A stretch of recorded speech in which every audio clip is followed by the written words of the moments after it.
Hey, everybody. Welcome back to another episode of the Ardent Wife podcast. Welcome. We're so glad you're here. And we're excited today. I think I'm probably always excited, but we want to talk today about sharing the gospel with your husband, with your spouse. Probably husband, because it's women that are listening to this podcast, right? So we want to dive into what is it like sharing the gospel, this passion of our love with Jesus with our husband. How do we do that? And how do we do that well? So I know, because we talk offline, that Tiffany did something the other day that is exactly what I wanted to say. And so I'm just going to cue it up, Tiffany. I'm going to let you talk a little bit and be excited to hear from you as well. Hospitality, I feel like, is one of the biggest gateways to sharing the gospel with your husband. And being able to reach out to people, or one of the ways. I think it's a really big way. And I know, Tiffany, you recently had this opportunity with your husband. Do you want to share a little bit about that? Sure. Yes, absolutely. So you're so right when it comes to hospitality, because it's so easy to just say, hey, I'll meet you at a restaurant, or hey, let's go to lunch after church. But I believe, like, when you invite people into your home, it's a different kind of experience. Like, people get to see how you live. It's more comfortable. And you can kind of, I don't know, you just feel more connected when it's in your own space. And so we had the honor, the privilege of mentoring or discipling this younger couple. They're young. Both of them are under 30. They have a young son who's 18 months, and then she's pregnant now. And they were having these disconnects in their marriage. And I think because they are younger, right? Most young people that age probably aren't married and trying to raise a family. They're living their best life, right? They're making a few coins. You know, what's important is having the latest shoes on. So you see these things on social media. And so you have this tug or this pull. It's like, I want to be over there, but I'm here. And then how do I resolve this? How do I get to, come to a place where I can be in this place and be content with that and not try to be over there? Right. And so, because I believe social media paints this reel too of sometimes how marriages are supposed to be, or you only get the highlight reel and you don't get the real. Because when Chris and I are arguing, like, I'm not putting that up. Like, I just had a argue with my husband. He's on the couch and I'm in the bed. Here's a picture. Like, nobody is putting that on there. Like, okay, he on the couch again. Click. Nobody is doing that. So I was like, just because you do not see that does not mean everybody is happily married. I mean, you see these photos, the children are all dressed, we decked out, we're color coordinated, but ma'am, sir, that is not reality. Date night.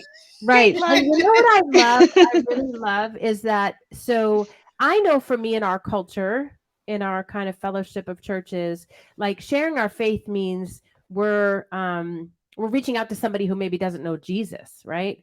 But I think it's so much bigger than that. And even just what you described, right? When we talked about this in another episode, Matthew 28:18, that, we are to go make disciples of all nations, teaching them to obey everything I've commanded you. And that's a part of sharing our faith. Whether we're sharing our faith with somebody who is already a Christian, with what we've learned, helping them to grow, or just pouring into them, or somebody that doesn't know Christ, and being able to do that is all sharing our faith, right? It's not about an invitation, come to my church, but it's about sharing the faith that God has poured into us, that he's infused life into us in different places. And so in this instance, you had this opportunity to share your faith with a married couple of, hey, this is what God has taught us. This is what God has shown me to be true in his word and in my life and in my experience through his Holy Spirit. And let me impart that to you, and you use hospitality as a way to do that.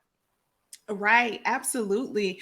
And it's along those same lines, about your faith, and you're talking about your faith, and you're having the opportunity to show that, because, sometimes we have a theology, but our actions don't necessarily align with that theology. And so sometimes you see Christians who profess to be Christians, but the way they act is something totally different. And so you begin to think that, oh, well, I can do that because she says she's a Christian. He says he's a Christian, and he's going to the club, and they're staying out late, and they're doing this.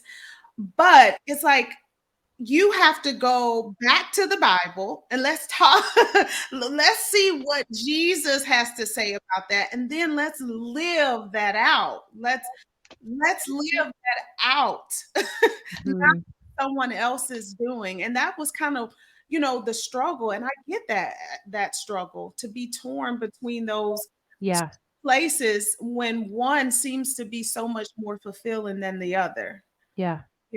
but Yeah. Yeah. So Dee, how about you? Like when you hear kind of this topic, sharing the gospel with your spouse, right? What does that mean for you and Ed, and what wisdom would you impart, or how has that been for you? Yeah, I just remember we were the young couple because we got married. I mean, I was 21, he was 25 when we got married. We had more month than money most of the time. We just didn't, we weren't great stewards of our money. And we had a little girl. We had Kaya, and she was a little baby. And so um, I remember we didn't get into our faith until my oldest daughter was about 8 years old. But I just remember having a few people in our lives who were walking the faith to show us the way and to consult with. And now that we are more seasoned in our marriage and we have that time, we actually don't have a place of worship at this moment. But when we did, we were part of grow groups, and we led in that way together. And grow groups in our church were, we would meet outside of church on a weekly basis, and we would do different studies and those types of things. And so that's how one way that we shared the gospel. And something else that Ed and I love to do is just to serve. We love to serve in the community. We love to serve in soup kitchens, and that way sharing the gospel. But I feel like just in our everyday day-to-day life, Edward's a coach and I am a personal trainer. And so we share the gospel in that way, but together this actually challenges me because we don't really have people over. And so actually I was thinking about it when we were coming up with this episode, like, how do we share the gospel together other than like intentionally serving, like through service and stuff like that, like every day, like Tiffany had that experience and shared. And I was like, that's such a great opportunity just to invite somebody over and just to have a conversation with them, not with the intention on sharing the gospel, but by living your life yeah. in a matters that helps them grow their faith. And so that's actually a challenge for me. I feel like we challenge each other. One of us gets challenged every episode. Yeah. But for us, because we love Jesus and we want other people to know him, so it's like together though, how do we share the gospel? And so other than serving our community, we don't actually do a lot of like hospitality, which I love. I love cooking. I love having people over. I love being the hostess with the mostest. And I feel like post-pandemic, we really got out of that rhythm. I used to invite, and it would be only women actually versus couples over. So I feel like that would be a challenge for us as a couple to not necessarily seek out people, but just bring people into our world so that we can just be a light for Jesus. Yeah, because most times it's the way you live your life that people, resonate so much with. I can tell you, we went and we met this couple at Papado's for dinner one night, and the wife was looking at her husband. And I didn't know who she was talking to. She was like, "Where did you get that jacket from? You looking handsome tonight. Can I get your number?" And I turned around and I was like, "Who is she talking?" And she was just flirting with her husband. And his face just lit up. And I was like, I should do that. Because, it's like she's doing this and she's like professing her love for him in front of all these people at this, and we're looking around. Yeah. She's like, "You look nice. That blazer is fitting you so well." And I was like, and so it's just like, even that, She didn't say anything about Jesus. Yeah. She didn't, but it was like she's living this out in her marriage, and she's complimenting her husband, and she's preferring him, and she's doing this in front of people. And I was like, noted. Yeah. And that's what it's about, right? It's like I feel like Christians, we work hard to be seen as Christians, to be heard as Christians. And what I mean by that is like we dress a certain way, we talk a certain way for people to see us that way. But if we are truly abiding in the Lord, and from that, the fruit of our faith is just being exuded just by how we act. Without, like, people should be able to realize that we're a Christian without us letting them know, without us wearing a cross, without us Right. quoting scripture. They should just see Yeah. it. And so Yeah. that's a great That's true. example of just how we're called to live. And I feel like in this modern day church, everybody wants to be seen. We all have a social media platform. Like, look at me serving, look at me doing this. But Yeah. just being who you are Yeah. and your faith manifesting and how you live your life Mhm. speaks louder than what you create, like you were saying, the selfies and all those things, the curated versions of yourself. So Yeah. Mhm. But I also don't want you to underestimate, D, because I do feel like I also feel like we've gotten away a little bit. Like maybe it's for be a fan, but I do feel like it is in those quiet places of being in our communities and serving our communities and serving people that are not like us, and stepping into that place and showing compassion and being able to do that as a couple. It's powerful for your marriage, right? Whether it's yes. at my house at my dinner table, Yeah. or in my community at a soup kitchen, or being involved in, we do this big stuffing backpacks, right? Like we're going to help run a power car station together, and so I think like those are really special moments, and they're meaningful, and that is the good news. We're bringing the good news. It doesn't have to look a certain way. Yeah. Yeah. But it's being together in this mission, and then using our gifts that we each have, right? Ed being a coach, and you being, as a trainer, and showing up together and being you. Like it's beautiful. And I think I just want to say that I think that it doesn't have to look this way. I think Yeah. hospitality is a great way, but serving your community is another incredible way to do It is. that. And we love to do it. Like, we truly, it's not out of obligation. It's truly, we Mhm. love to help other Yeah. people. We're both servant hearts. Like, Yes, that's just you who are. God Yeah. created us to Mhm. be, and then he put us together. So you're absolutely right about that. I didn't want to, like, I feel like all the different ways that we do is great, but I feel like it's Mhm. a challenge for Yeah. us Yeah. Yeah. to just do it without it being like a set date, a set place we're going, just to like live our life and do it together. Yes. I think I would like to, because we're growing together, and Yeah. we've been growing together. So I think that'd be something good to just kind of put on, like, hey babe, let's Yeah. invite other people over for dinner. Yeah. Yeah. I just You'll want have to be the come hostess with the back and mostest. tell us how it goes, right? You'll have to come back. I know. And let me tell you, Chris, if it was up to Chris, we would probably never have people over. It's me. I like to host. I like to have people over, because he always asks, how many kids do they have? He's like, are they going to be running through the house? It's like, 3 is too many. Like, That's so funny.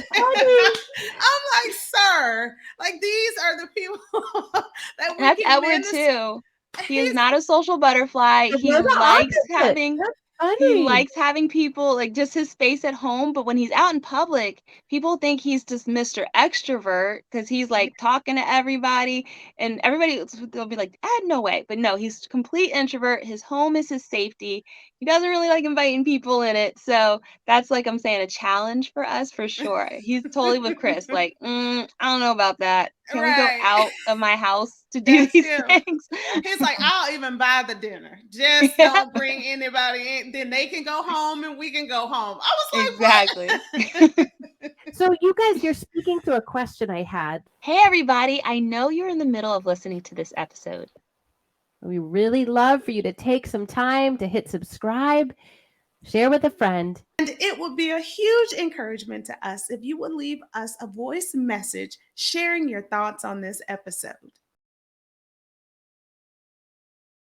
That maybe somebody's out there and they're not on the same page Now with their I'll let husband. you back right? episode. And so how do we, you're both Christians, but you live it out differently, right? Like I am also an introvert. I would prefer to have like less people in our home, but my husband and my kids, they push my limits in a good way. My son has his football friends here spending the night multiple times a week, and it's like, okay, our house is a safe haven. Our house is, I have to like talk to myself about it, and then afterwards I'm glad I did it. But in the moment it can be hard for me. But how do we help people out there, like, right, to be in there? Because these are the real things that come up when you're trying to go along and share the gospel with each other, So speak to that a little bit. So Jen, I will have to say something you just said stood out to me about, your son's football friends come over and they stay multiple times a week. And I'm just thinking of the impact that your family is having on that friend. Like, you just never know, years from now, he'll have a family. He'll be like, I remember when I used to go over my friends, and his mom and his dad, like, they just live their life different over, you just never know just that impact that your family is having.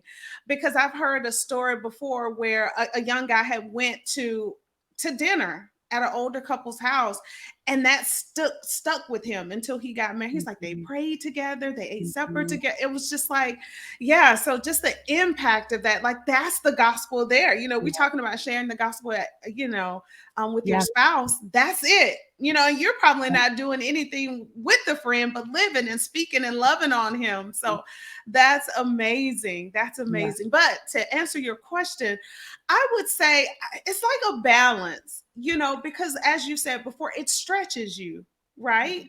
And we have to get comfortable being uncomfortable sometimes, and it's not to say the way I feel about it is right and the way he feels about it is wrong, or the way, it's not an issue of being right or wrong. It's different. We're just different in that way. And we respect each other's differences and then compromise in that difference. Right. Yeah. I think that's the perspective. I was thinking the same thing. For Edward, it definitely would be a compromise, but because of his love for me, I know he would do it. Also, if I was telling him why, like, I just want to enjoy people in our home. I really love hosting. I really love trying my recipes out on people and sharing I was going to say, I would love to come try your recipes. Right? I think I'm a pretty good cook. No, I've been told I'm a pretty good cook, and I love to do those things. And so I think it would take him some warming up. I'd have to, like Chris, like, how many kids do they have? Like, I'd have to get him prepared. But once they're there, I know he would be kind, and he'd be like his very sociable self. I actually remember we went to dinner with a client who is not a believer. While working with her, I worked with her for 3 years. She actually became sober. And I was like pushing him to get him to go to that dinner. And he had nothing in common with the husband, but he was very social and kind. And I remember after my client saying thank you, because they didn't have any friends, like, really, and just the way that we were. And we didn't talk about God or anything like that, but we did ask to pray over the meal, and they were respectful of that. And so I don't know what seeds were planted, but I'm sure there was some seeds, but they just kind of got to see a different dynamic in being a couple. Because I think I know they had been together for many years, but he had no desire to get married. They actually ended up getting married after that. Because he had a really bad connotation about marriage and how it was. And he actually invited me to a podcast about being married. So I definitely think a seed was planted there. But when we do push ourselves, and I told Edward, and Edward was like, yeah, we were just talking about the whole night or like that. And he's like, oh, I could see some things that I had told him about her.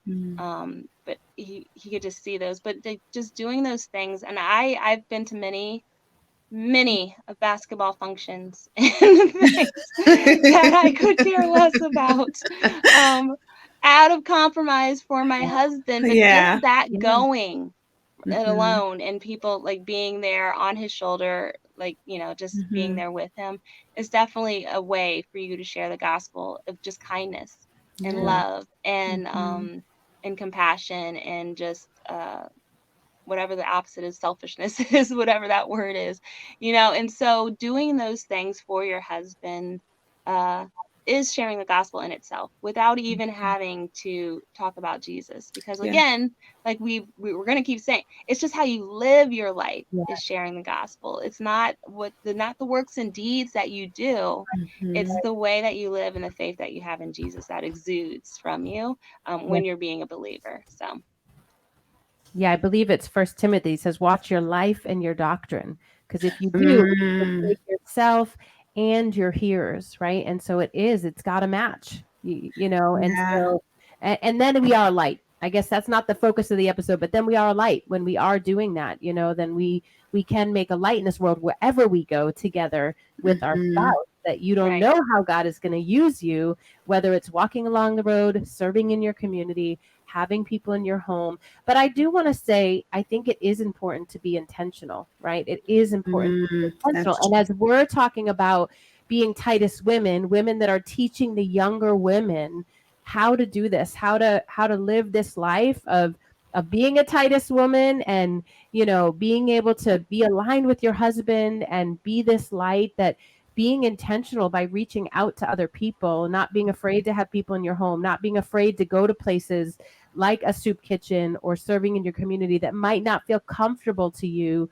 are really, really important. And it is a way that God can use us and use you as a couple.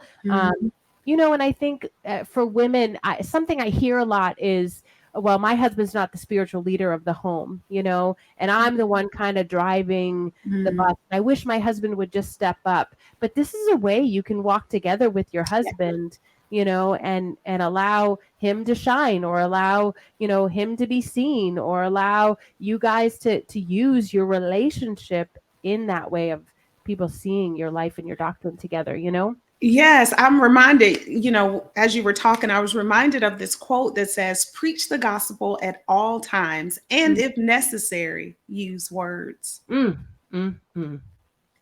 powerful. And like, isn't that powerful? Like, that's we're powerful. Always preaching the gospel by just the way, like you said, the scripture. We're always preaching the gospel. You know, we don't, you know, as Christians, and you talked about, we don't have to walk around with crosses on our necks and, you know, just like blatantly, I'm a Christian tattooed across my forehead. Like, it should be seen. It's not just a theology. It's an embodiment of what we believe. You know, I was just thinking, we were out and about with my girls, and my little one has a little bit, because she's the baby, technically not, but in our house she's our baby. So like her sister had gotten hurt, and she wanted to stay, and I was like, well, if it was you, we'd have to go right away, and we have to love our sister like we love ourselves. And one of the women she's like, just the way you put that was just so kind and gentle, versus like, no, we're going, you know. And so that wasn't with my husband, but that's just like, we act different, we walk different, we hold ourselves differently. It doesn't have to be a neon sign. We are the neon sign that points to Jesus, just in our words and our deeds that we do. And so I think sharing the gospel with your husband, what I'm getting from this conversation, is not necessarily going out with tracts or being an evangelist or those types of things, which is great. It's great. People need to have the word. That I'm not dismissing that. But it's like just living a life that glorified God in all that you do, right? Which says we do all our works as if we're working for the Lord in everything. And so if we're doing that and we're showing up in excellence, even in our marriage, even with our husband, that alone is sharing the gospel. Yeah. So we thank you guys. Thank you so much for listening to this episode. And we would love to hear from you. How do you walk with your husband and share the gospel? What barriers do you have? What things are celebrations? I really think I would love to hear from you. How do you do it? How do you walk with God and share the gospel with your spouse in your marriage? Or what are your barriers? We'd love to hear from you. So go ahead over and join our Ardent Wives Club, where we're taking these topics and building in community and encouraging one another daily, as long as it's called today. So we love being able to cry, laugh, and grow closer to Jesus together. We look forward to seeing you on our next episode, and we'll see you soon.